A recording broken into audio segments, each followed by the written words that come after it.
че ще се запази с времето и традицията за работата и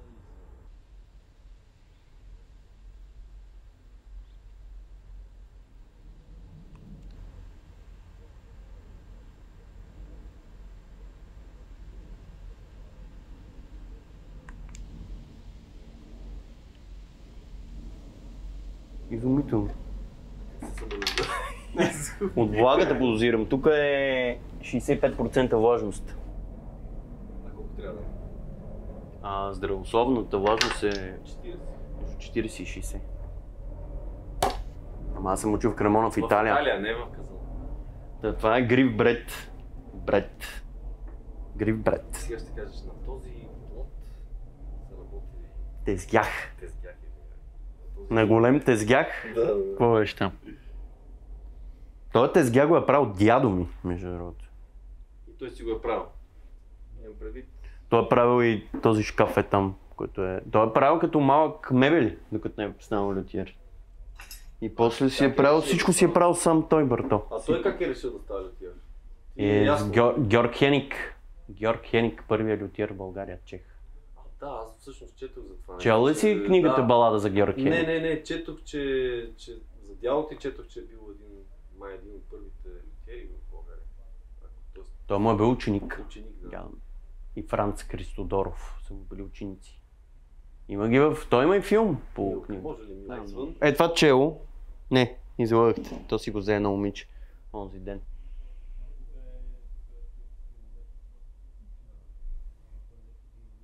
Странностите в повечето случаи са аматьорщини, разни неща, които са в повечето случаи безмислени, глупави, грозни.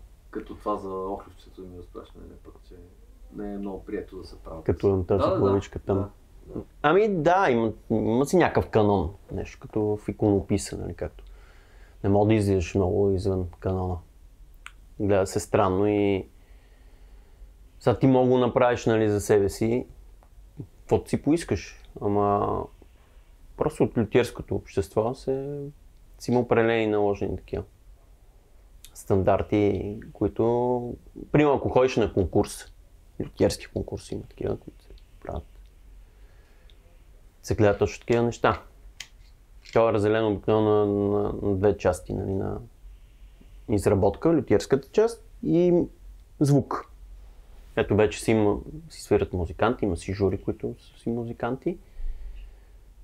Макар че за мен това не е 50-50, звук е по-важен. Как ги оценяват? В смисъл, то пък зависи музиканта, в крайна сметка ти... Ами едни и същи музиканти свират на всичките... Да, едни и същи музиканти свират на всичките инструменти. Примерно има конкурси с стотици. И трябва всичките да се преслушат. Жури, едно и също жури, и същи музиканти, преслушва се всичко това. Това много но то мисля, че първоначално се прави лютиерската част, защото някакво са някакви супер нестандартни или много грозни. Това е тъпото, че той може да е много нескопосано направен от майсторска гледна точка, също време обаче да е много звучен инструмент. Да, това не пречи да е така. Аз това те питам, по никакъв начин. Попадал ли си на такива инструменти, като виждаш го, че... Да, ама ти с времето почваш да разбираш кога може да очакваш да има не лоши звукови качества. Независимо, че е лошо изработен или странен или шантев. Дори само, нали, с почупване, с усещане на материала. И много инструменти съм поправил такива, които са полуфабрични или аматьорски, които си има добър резултат. А в какво смяташ си най-добър ти? Тоест, какво си по-различен? Най-добър? По-скоро... Най-различен, да кажа добър, че... По-скоро моята цел е да търся на звука, точно, максимално, да извлека максималния звук от даден инструмент. Не ми е толкова интересно и не се интересувам толкова да направя, нали, ако е щупена, примерно да я направя така, че да не си личи, че е щупена, нали, да си играеш. Това си е реставрация вече. Това си едва ли не като друг клон, има такива се маниачават. Той може и да я направи да звучи добре, но неговата главна цел е да направи така, че да не си личи, че този инструмент е бил потрошен или деформиран по някакъв начин.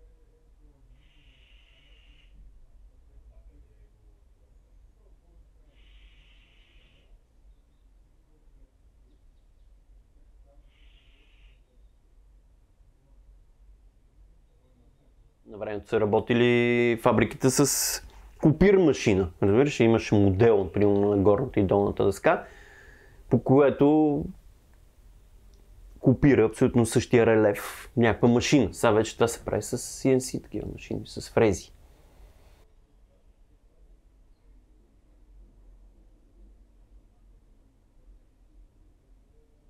Ами, финалната част, да чуя какво съм направил. Да, Как? много така тръпка. Абе, какво е станало сега? Чакай да видя. Нали? Защото ти си мислил, нали, какво трябва да промениш, какво трябва да смениш. Ето, примерно на тази цигулка и сменям горната дъска. Цялата горна дъска. Цялата горна дъска. Ето там е старата. И имам определена цел, разбираш ли? Правя го с ясната цел, какво искам да постигна. И вече като го пълня струните, нали, първите звуци, това е Много е яко. Добре, най-интересната част. Ти трябва да знаеш къде отива това нещо. Тоест, трябва да знаеш като изсъхне се едно това дърво, какво ще стане после.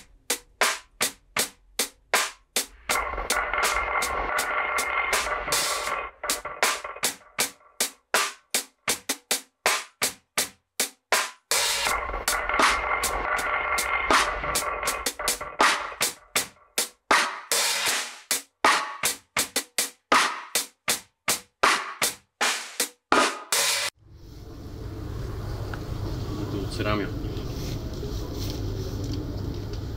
Дали се чува сега това? Да.